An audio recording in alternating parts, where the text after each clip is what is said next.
Morning, सत श्री अकाल, आदाब, नमस्कार। How are you? आप लोग अच्छे होंगे मेरे ख्याल से। आज नए एपिसोड में हम लोग मिलते हैं। तो चैप्टर का नाम है perimeter and area. Is it clear? This is the chapter number 28 in your book. Question number 3। We are going to discuss the question number 3. Firstly, I read the question. You see, listen carefully. The question is: the length and the breadth of a rectangular field is in the ratio 5:3. Is it clear? Firstly, you draw a rectangle. According to the question, the length and breadth का ratio है वो 5:3 है. Is it clear? Whenever any dimension written in the ratio, Sir. you write 5x and 3x. 21 है 20 है Is it no problem? 21 ले लिखिए, ठीक है। क्लियर है? जो बात अगर गलत हो तो आप बता सकते हो। Yes, sir. दिक्कत नहीं है। 5x और 3x जब भी रेशियो में रहे तो इसको ऐसे फिगर बना के आप लोग लिख सकते हैं। अदरवाइज इसमें आप लोग क्या लिख सकते हैं, let the length be 5x and breadth be 3। अब आप लोग जानते हैं कि पेरीमीटर का फॉर्मूला क्या होता है। पेरीमीटर क्या होता है? पेरीमीटर इक्वल टू होता है 2 × L + B होता है। सही है? तो अब इसमें आगे क्वेश्चन ये है, क्वेश्चन में बोलते हैं कि if it's perimeter is 128 metre है। पेरीमीटर कितना है? 28 मीटर। तो 28 मीटर पेरीमीटर के नीचे हम लोग लिख देते हैं 128 है, यस 128 मीटर। क्लियर है? 2 है तो 2 लिखते हैं। अब लेंथ क्या है? 5x लिखते हैं, अब प्लस 3x लिख देते हैं। अब सब करीब हो जाएगी। तो 128 इक्वल टू 2 × 5 3 8x। सही है? 128 इक्वल टू 16x हो जाएगा। अब x का वैल्यू आप लोग निकालो तो क्या होगा? 128/16 हो जाएगा। कैंसिल कर दिया जाता है। 16 का अगर टेबल आपको याद है तो बहुत आसानी से कर सकते हो। अगर नहीं याद है तो आप लोग किसी छोटे नंबर से भी कर सकते हो। 2 से कर सकते हो, ठीक है, 4 से कर सकते हो। बाय द वे हम यहाँ पे 4 से लेते हैं। 4 चौके 16, 4 3 12, 4 2 8, 4 8। x का वैल्यू कितना निकला भाई? 8 निकला। 8 किसी चीज का डायमेंशन एक्चुअली नहीं है। This is the valuation of x। So we put the value in 5x as a length, then we can find the length. Therefore, you write here the length.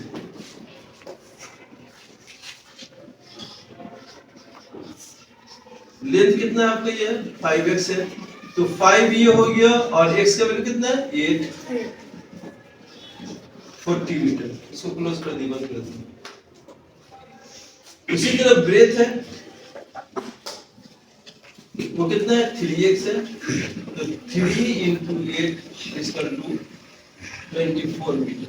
ये आपका जो फिगर डायमेंशन दिया गया था, जिस चीज का भी डायमेंशन हो, पार्क का डायमेंशन हो, रेक्टेंगल का डायमेंशन हो, उसका डायमेंशन है। डायमेंशन का मतलब माप होते हैं। तो उसका लेंथ है 40 मीटर और ब्रेथ कितना हो गया? 24 मीटर हो गया। नेक्स्ट क्वेश्चन अब हम लोग बढ़ते हैं आगे की तरफ, देखते हैं नेक्स्ट क्वेश्चन को। क्वेश्चन नंबर 4 है: The cost of the fencing of a rectangular field at 80 rupees per meter is 1980। इतना रुपया खर्च होता है, जबकि कॉस्ट उसका कितना है? 8 मीटर पर मीटर जो है 18 रुपये लगते हैं। ठीक है ना? 1980 रुपये लगते हैं। तो कहता है कि if the width of the field 23 metre है तो उसका आपको मालूम करना है लेंथ मालूम करना है। क्या मालूम करना है? लेंथ मालूम करना है। तो पेरीमीटर आपको दिया हुआ है। ऐसे क्वेश्चन में आप क्या करोगे? क्वेश्चन नंबर 4 बनाते हैं यहाँ पर। तो सबसे पहले पेरीमीटर मालूम कर लेते हैं। जो कॉस्ट है वो कॉस्ट, और जो टोटल कॉस्ट आया है उसका। कैसे? देखिए इसको। पेरीमीटर यहाँ पर इसको फार्मूला को अप्लाई नहीं करेंगे। यहाँ पर हमको मालूम है कि कितना कॉस्ट लगा है फेंसिंग में। फेंसिंग का मतलब आपको बताया था ना कि चारों तरफ जो घेराबंदी की गई है, उसका जो है घेराव किया गया है, उसका कॉस्ट लगता है 19 80 रुपीज लगते हैं और पर मीटर कॉस्ट कितना है, लिखा हुआ है पर मीटर 18 रुपये, 18 रुपीज पर मीटर है। तो इसको टोटल कॉस्ट को पर मीटर के कॉस्ट से अगर डिवाइड कर देंगे तो हमको पेरीमीटर मालूम हो जाएगा। ठीक है, तो 18 से ये कैंसिल होगा, 18 बन जाए, 18 बन जाए 0, 110 metre. This is the perimeter of the given field या गिवन पार्ट, जो भी इसमें लिखा होगा वो हम लोग मालूम कर लिए। अब विड्थ आपको मालूम है, ऑलरेडी विड्थ मालूम है और आपको क्या मालूम करना है, इसका लेंथ मालूम करना है। पेरीमीटर मालूम होगा तो इजीली आप लोग इसको मालूम कर सकते हैं। फार्मूला लिख देते हैं सीधे, perimeter is equal to the 2 * l + b। Perimeter कितना निकल गया आपका, पेरीमीटर निकल गया इसलिए 110, 2 हो गया। l आपको मालूम नहीं है, b मालूम है आपको 23। तो बोर्ड मास में आपको पढ़ चुके, सबसे पहले इसको क्लियर करना चाहिए, इसको सॉल्व करना चाहिए, सिंपलीफाई करना चाहिए। तो l और 23 को ऐड कर देंगे 23 l हो जाएगा। नहीं, ऐसा इसलिए नहीं होगा कि l को 23 के साथ नहीं जोड़ सकते हैं कि सिमिलर वैल्यू ही जोड़े या घटाए जा सकते हैं। आप लोगों ने अलजेब्रा में इसको पढ़ लिया है, तो यहाँ नहीं करेंगे, इसको सीधे क्या कर लेते हैं हम लोग, ओपन कर लेते हैं। दो तरीके से है कि यहाँ पर मल्टीप्लिकेशन का निशान है, इस 2 को इधर लेके आ जाते हैं। ठीक है, 110/2 हो जाएगा। यहाँ मल्टीप्लिकेशन है तो यहाँ क्या हो जाएगा, डिवाइड हो जाएगा। क्या हो जाएगा, डिवाइड हो जाएगा, क्योंकि ये अपने राइट साइड में था, अब लेफ्ट साइड में आ जाता है। इधर क्या रह गया आपका l प्लस, इधर हो गया आपका l + 20। क्लियर है, इसको कैंसिल कर लीजिए, 55। तो ये आपका 55 = l + 23 हो गया। अब क्या करोगे, 23 को मूव कर लीजिए नंबर को नंबर की तरफ से, l आपका मालूम हो जाएगा। तो वेरिएबल को हम लोग लेफ्ट साइड में लिखते हैं, ये अच्छा तरीका होता है कि लेफ्ट में लिख के, l का मतलब यहाँ पर लेंथ ही है, तो 55 में 23 सब्ट्रैक्ट हो जाएगा। तो कितना हो जाएगा बताइए, 2 और 3 32 हो जाएगा। कितना हो जाएगा, 32 मीटर। तो यही उस फील्ड का जो है आपका लेंथ होगा, therefore the length will be 32 metre होगा। क्लियर है। अब क्वेश्चन नंबर जो है 5 देखते हैं। क्वेश्चन नंबर 5 में क्या है, the length and the breadth of a rectangular field in the ratio 7:4, the cost of fencing, कहता है कि फेंसिंग करने का, घेराव करने का इसका कॉस्ट लगता है वो कितना है, 25 पर मीटर है, और इसका टोटल कॉस्ट जो आता है वो 3300 आता है। Find the dimension of the field. Similar question है लगभग। तो सबसे पहले हम लोग क्या करेंगे, टोटल कॉस्ट से हम लोग मालूम कर लेंगे इसका पेरीमीटर। क्वेश्चन नंबर 5 में ठीक क्वेश्चन नंबर 4 की तरह पेरीमीटर ऑफ द फील्ड लिख सकते हैं। पेरीमीटर इक्वल टू, यहां पर मैं लिख देता हूं क्या, टोटल कॉस्ट ऑफ फेंसिंग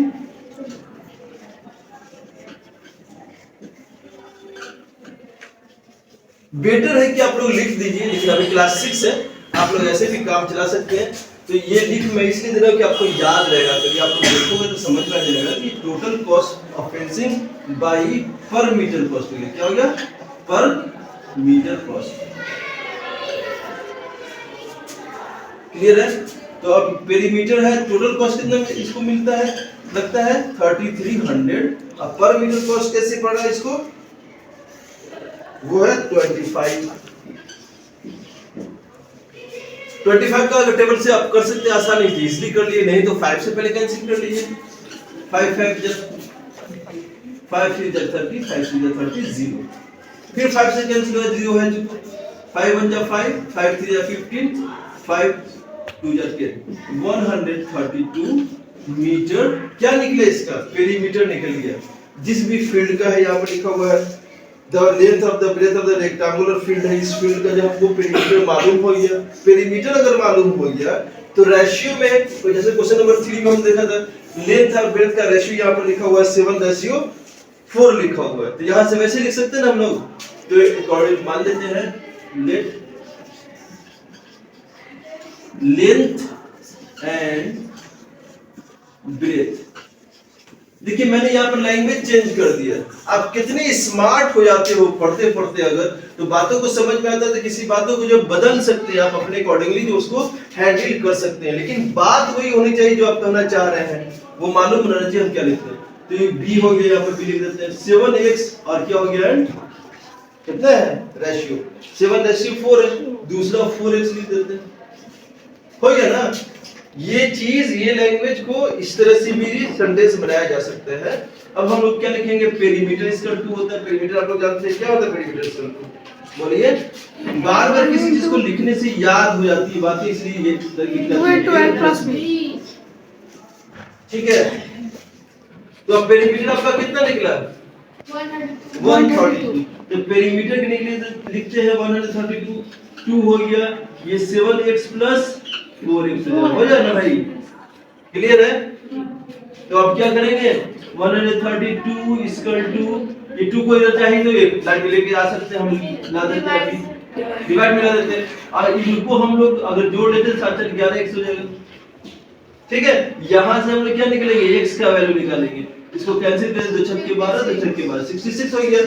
अब x का वैल्यू निकालेंगे तो क्या होगा, ये देखिए यहां पर आके, तो यहां देखिए, यहां समझना जरूरी है, यहां पर नीचे 1 है, ठीक है। तो ये 66/11 है, 60/11, 11 6 जा 66। अब देखिए यहां पर आपको 6 वैल्यू निकल गया, किसका, x का, ना कि लेंथ और ब्रेथ है। तो अब आप लोग क्या करोगे, इसको यहां पर लिख सकते हो, यहां लिख देते हैं length equal to, length equal to कितना है 7x है, ऊपर भी लिखा हुआ है, तो 7 मल्टीप्लाई हो जाएगा, इसका वैल्यू 6 निकला, इक्वल टू 42 मीटर, क्लियर है। और दूसरा जो है ब्रेथ है, यानी ब्रेथ ऑफ द फील्ड है, इक्वल टू 4x है, तो 4 मल्टीप्लाई 6 24 मीटर। तो ये हमारा डायमेंशन ऑफ द फील्ड हो जाएगा, जो रिक्वायर्ड था आपको इस क्वेश्चन में निकालने के लिए, ठीक है। तो अभी तक के लिए आपके लिए मेरे ख्याल से काफी है, आप लोग अच्छी तरह से समझ चुके होंगे। अगर आपको पसंद आए तो वीडियो को जरूर लाइक करें और सब्सक्राइब करना कभी ना भूलें। Thank you. अभी हम लोग जो कंटिन्यू कर रहे हैं पेरीमीटर एंड एरिया का एक्सरसाइज 21A का क्वेश्चन नंबर 6 है। यहां से हम लोग को पेरीमीटर मालूम करना है, उसका करना है स्क्वायर का करना है, ठीक है। किसका करना है, स्क्वायर का। तो स्क्वायर का हम लोग अगर फिगर देखें तो स्क्वायर का फिगर कैसा होता है भाई, किसको स्क्वायर करते हैं, स्क्वायर एक क्वाड्रिलेटरल होता है। स्क्वायर जो क्या होता है, एक क्वाड्रिलेटरल है, that means it is surrounded by 4 line segments. Close जो है अगर फिगर होगा तो उसको हम लोग क्या बोलते हैं कि वो क्वाड्रिलेटरल पॉलीगन है, और इसके चारों साइड इक्वल होते हैं, ठीक है। पॉलीगन किसको कहते हैं बताया था मैंने, पॉलीगन ऐसा साइड, ऐसा जो है फिगर होता है जो चारों तरफ से क्लोज हो और लाइन सेगमेंट से बना, उसको पॉलीगन कहते हैं। और जो 4 लाइन सेगमेंट से बना होगा उसको क्वाड्रिलेटरल कहेंगे, और जिसके चारों साइड क्वाड्रिलेटरल, ऐसा पॉलीगन या क्वाड्रिलेटरल जिसके चारों साइड इक्वल हो, इसको स्क्वायर बोलते हैं। तो मैंने बताया कि पेरीमीटर, थोड़ा सा इसको समझिए, सिर्फ फार्मूला नहीं, बात को ध्यान में रखना, ये ज्यादा इंपॉर्टेंट होता है। अगर साइड हम लोग बात करते हैं इसकी साइड, तो मैंने आपको बताया था कि पेरीमीटर किसको कहते हैं बेटा, पेरीमीटर कहते हैं कि उसके चारों तरफ के साइड का लेंथ का सम जो होता है वही पेरीमीटर होता है। तो इसको देखें, मान लीजिए कि ये साइड है हमारा, ये साइड है, ये साइड है, ये साइड, साइड इस मतलब साइड, मतलब इस साइड है ना, ये भी साइड है। आइए इसको थोड़ा सा देख लेते हैं कि प्रूव कर लेते हैं कि क्या बात सही होती है कि नहीं होती है। मान लीजिए कि साइड 5 सेंटीमीटर का, कितना है 5 सेंटीमीटर का, तो ये 5 है, 5 है 10 15 20 20 सेंटीमीटर निकलेगा। यानी हमारा अकॉर्डिंग टू हमारा जो डिफिनेशन है, उस डिफिनेशन के हिसाब से हमको साइड 4 बार जुड़ा हुआ है, side plus side plus side plus side. अगर हम लोग कर ले तो ये हमारा पेरीमीटर बताएगा, किसका, पेरीमीटर ऑफ स्क्वायर बताएगा, पेरीमीटर ऑफ स्क्वायर बताएगा ना भाई। तो यहाँ पर सब 5 है, 5 है, 5 है और 5 है, तो कितना हो गया 20 सेंटीमीटर, ये हमारा पेरीमीटर होगा। तो आप जानते हैं कि पहले में एडिशन ये तरीका होता है कि भाई 5 किसी नंबर को अगर बार बार बार बार हम लोग जोड़े, पेरीमीटर ऑफ स्क्वायर हम लोग 4 बार साइड को जोड़ेंगे, 4 बार साइड को जोड़ेंगे, तो उससे हम लोग को क्या लिखना चाहिए, 4 इंटू साइड कर दे, 4 इंटू साइड कर देना चाहिए। तो 4 इंटू 5 is equal to 20 हो गया 20 सेंटीमीटर। इसका मतलब यही बात तो कही जा रही है कि फार्मूला पे हम लोग इसी का इस्तेमाल करते हैं। इसका इस्तेमाल ये फार्मूला होता है। तो पेरीमीटर में स्क्वायर निकालने से पहले आप लोग क्या लिखोगे यहाँ पर पेरीमीटर ऑफ क्या लिखोगे perimeter of square equal to 4 into side. तो 4 हो गया, साइड कितना 3.8 है।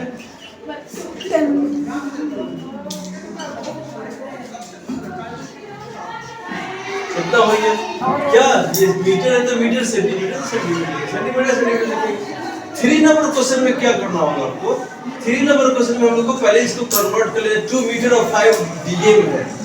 ठीक है तो आप लोग जानते हैं ना ऊपर होता है किलो हेक्टो यहाँ पर होता है डेका यहाँ होता है मीटर या ग्राम या लीटर इसके नीचे लिखा होता है डेसी। इसी डेसी को डी बोलते हैं इसी डेसी को डी बोलते हैं याद रखिएगा। ठीक है तो इससे हम लोग को क्या 2 मीटर लिखा हुआ 2 मीटर पेरीमीटर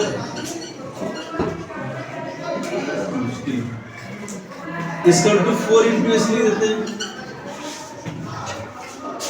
तो 4 हो गया और साइड को इसको हम लोग क्या बोल सकते हैं 2 मीटर 2.5 बोल सकते हैं। ठीक है ये मीटर हो गया 2.5 मीटर 100 होता है